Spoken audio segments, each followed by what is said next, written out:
कर ले, खूब परेशान कर ले अपनी माँ को, लेकिन याद रख, जिस दिन तू मुझे मिल गया ना, मैं तुझे ऐसे पकड़ के रखूंगी कि फिर मेरी मौत ही तुझे मुझसे जुदा कर पाएगी। सुन रहा है ना? अम्मा। शिवा, शिवा, आज तू फिर अकेला ही आ गया, मेरे बेटे को नहीं लाया। बोल, बोलता क्यों नहीं? अम्मा, भगवान ने चाहा तो एक न एक दिन तेरा बेटा तुझे जरूर मिल जाएगा। ये तो तू रोज ही बोलता है, लेकिन भगवान कब चाहेगा? मेरा बेटा कब मिलेगा? ठीक है, मैं खुद ही उसे ढूंढ लूंगी। मैं अपने बेटे को खुद ही ढूंढ लूंगी, खुद ही ढूंढ लूंगी अपने मुन्ना को। मुन्ना। अपन को पैसा मांगते हैं, पैसा मांगते हैं, अपन को दारू के लिए पैसा मांगते हैं। अरे तू जैसे चाचा को पालने से अच्छा तो मैं 2-4 कुत्ते पाल लेती। कम से कम वो दारू के पैसे तो नहीं मांगते। दारू के लिए पैसे तो नहीं मांगते, लेकिन काट लेते ना तो ये मोटे मोटे 14 इंजेक्शन लेने पड़ते। आप उनको पैसा दे। ओह गॉड, आप उनकी किस्मत में ऐसा पनौती नहीं, कुछ कुछ अच्छा लोग भी दिए लाए। पनौती की औलाद गटर में गिर।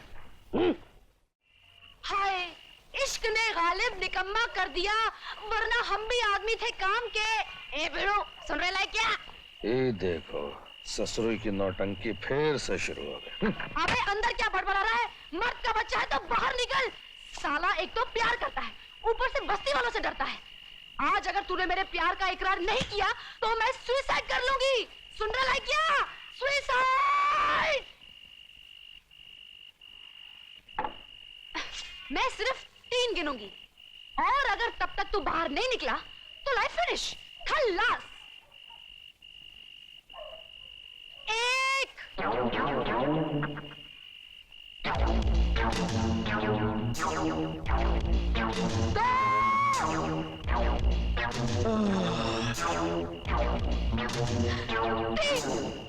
साला नॉन रोमांटिक आदमी।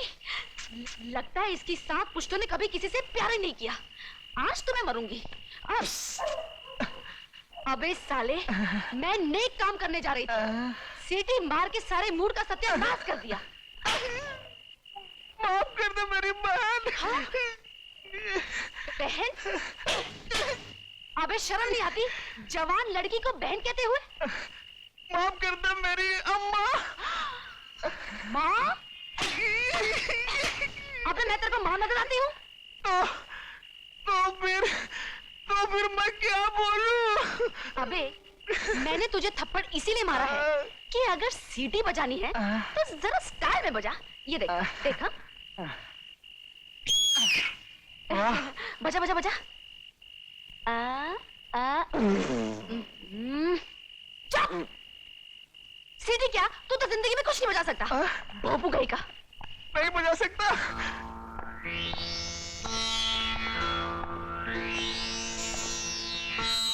जय राम जी की डीसी बाबू।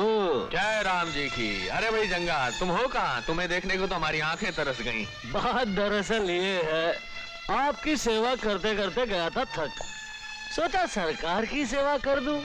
3 महीने के लिए अंदर ही चला गया था। अरे हमें इतला कर देते, हम फौरन बाहर करा देते। अंदर जाके इतनी जल्दी बाहर आ गए तो फिर अंदर जाने का फायदा है क्या? खैर बोलो बाबू, कैसे याद किया? हाँ, एक टेढ़े से आदमी को थोड़ा सा सीधा करना है। सिर्फ सीधा करना है या लेटा देना? नहीं नहीं, बड़े काम का आदमी है। इस कमबख्त को मैं यही कह रहा था कि उसे बेकार कर दो। देखो, अगर सेठ बिहारी लाल का बैग चोरी करने में तुम नाकामयाब रहे तो मैं तुम्हें... नहीं सर, हम किसी भी कीमत पर वो बैग हासिल करेंगे। हाँ, that's like a good boy. Now get lost. और सुनो, शेरू को भी साथ ले जाओ। Yes sir.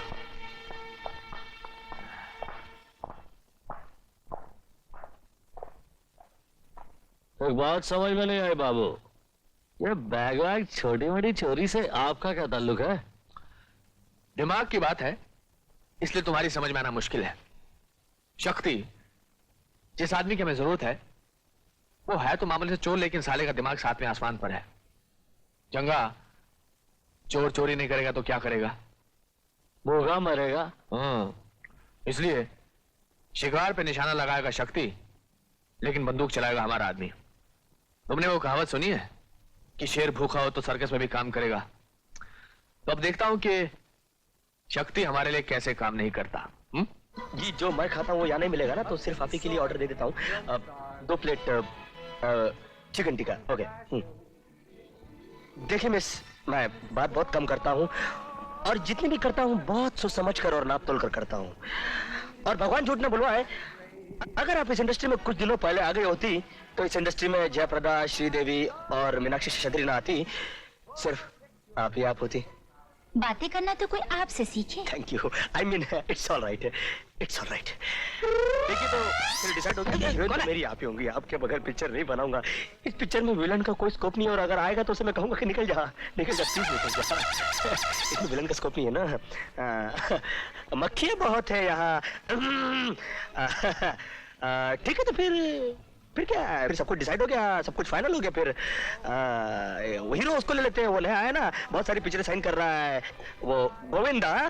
छी, वो मुझे नहीं पसंद है। ऐसा है क्या? फिर संजू को ले लेते हैं, अपना संजय दत्त। मैं अभी आता हूँ, अभी आता हूँ। Excuse me. अबे साले, कभी तो टाइम पे टपका। तो टाइम पे तो पहुंचा हूँ। चुप साले, देखा नहीं मैं इतना कौला माल पटा रहा था। अगर ये माल नहीं होगा तो वो माल क्या पटाएगा? ठेंगा। चले चुप। किसको बोलता है? बता क्या है? बोल बोल। खबर एकदम पक्का है। क्या? बिहारी लाल के पास शॉलेट माल है। अच्छा, वो हमेशा की तरह इसी होटल में पहुंचने वाला है। कौन? बिहारी लाल? बिहारी लाल। हाँ। यही नहीं, वो इसी होटल के 7वें माले पे रहने वाला है। कौन? बिहारी लाल? नहीं तो क्या मैं क्या? ठीक है, ठीक है।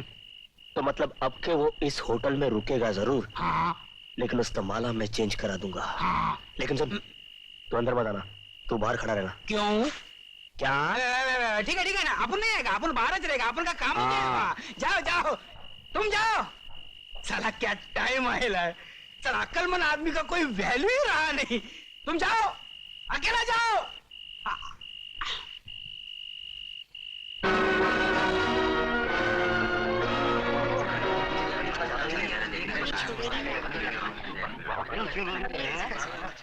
Thank you. फरमाइए। अजी मैं तो खुद फरमा बरदार हूँ, मैं क्या खाक फरमाऊंगा? फरमाया तो बंदे के हुजूर ने, जिनका मैं खादिम हूँ। मेरा मतलब मुरारी लाल जी से। मुरारी लाल जी? मैं जानता हूँ कि आप मुरारी लाल जी को नहीं जानते, लेकिन आप बिहारी लाल जी को जानते हैं। मैं ये भी जानता हूँ। ओह, बिहारी लाल जी, वो तो हमारे परमानेंट कस्टमर हैं। और रूम नंबर 723 में रुकते हैं। लेकिन अब रुकेंगे नहीं। क्या मतलब? मेरा मतलब ये है कि आपके सेठ बिहारी लाल जी और मेरे सेठ मुरारी लाल जी में आपस में नाजायज ताल्लुकात हैं। और मेरा मतलब है कि बिजनेस के ताल्लुकात हैं। और आपके सेठ बिहारी लाल जी से मेरे सेठ मुरारी लाल जी को धंधे में जबरदस्त फायदा हुआ है। इसलिए मेरे सेठ मुरारी लाल जी ने सोचा है कि आपके सेठ बिहारी लाल जी जब भी इधर आए तो उनके खाने पीने, नाने दोनों उठने बैठने का बंदोबस्त वही करें, लेकिन आपके रूम नंबर 723 में नहीं, बल्कि आपके होटल के शानदार रूम नंबर 323 में। आप कुछ बोलते क्यों नहीं? बिहारी लाल, मुरारी लाल, 723, 300। अरे आप साथ क्यों नहीं बोलते कि आपको रूम नंबर 323 चाहिए? मैं कुछ ज्यादा भूल गया क्या? नहीं, आप तो खड़े खड़े सो रहे थे साहब। अरे हाँ, एक बात तो बताना ही भूल गया। अब क्या? जी, ये फूलों का गुलदस्ता लेकर मैं अपने हाथों से सेठ जी के रूम में रखना चाहता हूँ, अगर आपकी इजाजत हो। बेटर, साहब को रूम नंबर 323 में लेके जाओ। Thank you.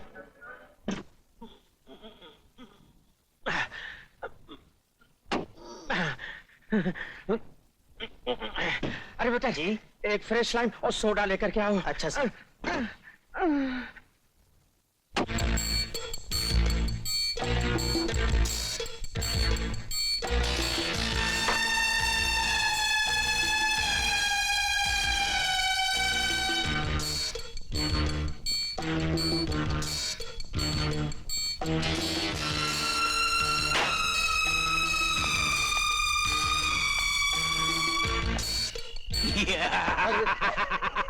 उस्ताद, काम हो गया। चुप है। जब देखो तो मजाक करता रहता है। क्या गड़बड़ हो गया? अरे यार, मुझे शक है कि कहीं हमारी वजह से वो गरीब वेटर ना मारा जाए। क्यों, क्या हुआ? मेरे चोरी करने से पहले सिर्फ वो वेटर उस रूम में रह गया था। हाँ? और वो मोटा सिर्फ उस वेटर को ही डांट रहा होगा। 101% तुमने चोरी की है। देखिए सेठ जी चिल्लाइए मत। खामोश रहिए, क्यों ना चिल्लाऊं? इसके अलावा इस कमरे में कोई आया ही नहीं। मैं तो ये कहूंगा तुम सब लोग इस चोरी में शामिल हो। तुम इस तरह नहीं मानोगे। मैं अभी पुलिस को फोन करता हूं। अरे सर जी, ठहरिए। जिस बैग की आपको तलाश है वो बैग मेरे पास है। अरे अरे ये मेरा बैग है, ये बिल्कुल मेरा बैग है। लेकिन ये बैग तुम्हें मिला कहां से? तुम हो कौन? मैं वो बदकिस्मत इंसान हूं जिसकी मौसी की तबीयत बहुत खराब थी। वो नानावटी अस्पताल में दाखिल थी। इलाज के लिए डॉक्टरों ने इतने पैसे की मांग की जो कि मेरे पहुंच के बाहर थे। मैंने फैसला कर लिया कि मैं चोरी करूंगा, वो भी आपके यहां। लेकिन बदकिस्मती से जैसे ही पैसा लेकर मैं अस्पताल पहुंचा, वो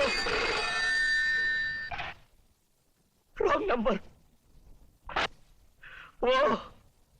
वो मर चुकी थी सेठ जी।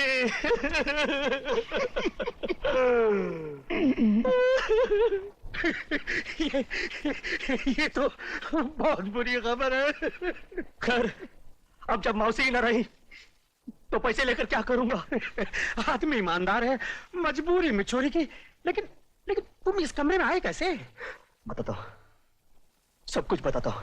देखिए, पहले क्या हुआ, आपके आने से पहले मैं फूल रखने के बहाने आपके कमरे में आया और वेटर से बातें करते करते मैंने बालकनी के दरवाजे की सिटकनी खोल डाली, ऐसे।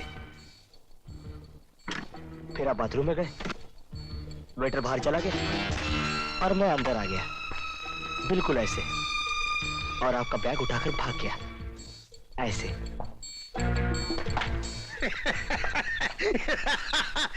वेरी इंटेलिजेंट पर्सन है, कमाल है। अरे भाई कहाँ चले गए? अरे कहाँ चले गए? अरे कहाँ चले गए? सुनो, अरे सुनो! अरे वाकई चला गया क्या? अरे अरे अरे ये तो सचमुच चला गया। अरे बाप रे, मेरी आंखों के सामने मुझे तबाह करके चला गया। मैं लुट गया, मैं बर्बाद हो गया। सर, पुलिस को बुलाऊं?